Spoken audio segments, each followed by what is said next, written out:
শটান উত্তর বাংলায় একদল মানুষ উত্তরবঙ্গে বেড়াতে যাচ্ছে বা বেড়াতে গেছে, সেই রকম একটা সিচুয়েশন একটা ছবির গান শোনাবো। গানটা শুরু করি, তারপরে গানের বাকি অংশটুকু বা ডিটেলটুকু বলবো। কিন্তু কেন আশঙ্কার কথা বললাম বন্ধুরা, আসুন সবাই মিলে প্রার্থনা করি। মাত্র কয়েকদিন আগেই উত্তরবঙ্গ একটা ভয়াবহ দুর্যোগের ভেতর দিয়ে গেছে। আজকেই আবার দেখলাম যে ওয়েদার ফোরকাস্ট যেটা রয়েছে সেখানে উত্তরবঙ্গে আবার একটা প্রবল বর্ষণের সম্ভাবনা এবং তজ্জনিত ল্যান্ডস্লাইড, ধসনামা ইত্যাদি দুর্ঘটনা ঘটতে পারে। আসুন প্রার্থনা করি যেন সেরকম কিছু না ঘটে বন্ধুরা। মানুষ ইতিমধ্যেই অনেক যাতনার মধ্যে রয়েছেন, অনেক ক্ষয়ক্ষতি হয়েছে, আর যেন না হয়। আমরা একটু আনন্দের মেজাজে যাই বরং। গানটা শুরু করি, তারপরে বলি।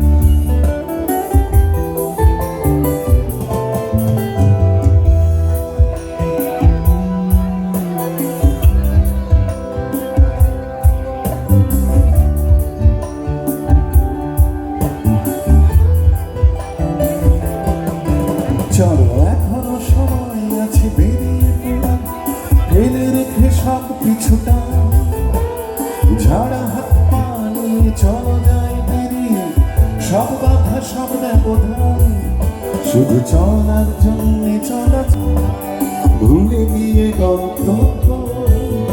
আমি আমার পথের গান গাইছি, তুমি তোমার গানটা ধরো তো।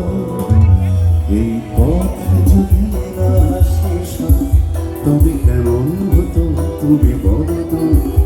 যদি পৃথিবীটা স্বপ্নের দেশ হয় তবে কেমন হতো তুমি বলো তো। এই পথ যদি না শেষ হয় তবে কেমন হতো তুমি বলো তো। যদি পৃথিবীটা স্বপ্নের দেশ হয় তবে কেমন হতো তুমি বলো।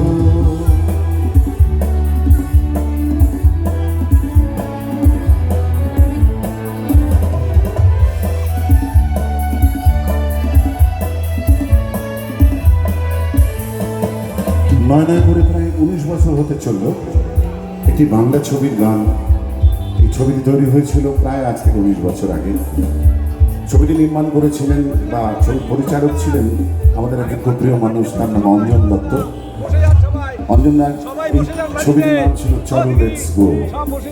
ছবিটা খুব বেশি দিন প্রেক্ষাগৃহে থাকেনি, কিন্তু আমার বড় ভালো লেগেছিল এই কারণে যে অঞ্জনদার সুর করা, ভুল বললাম, অঞ্জনদার লেখা এবং অঞ্জনদার পুত্র নীল দত্তের সুর করা এই গানটি আমরা তিনজনে মিলে গিয়েছিলাম।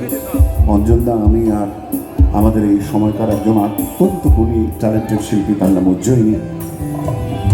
একদম মানুষ উত্তরবঙ্গের পাহাড়ে বেড়াতে গেছে, সেরকম একটা সিচুয়েশন ছিল ছবিতে, তার জন্য এই গানটা তৈরি করা হয়েছিল। খেয়াল করবেন বন্ধুরা, দুটো ব্যাপার। এক, খুব সুন্দর সিম্পল সাধারণ শব্দ দিয়ে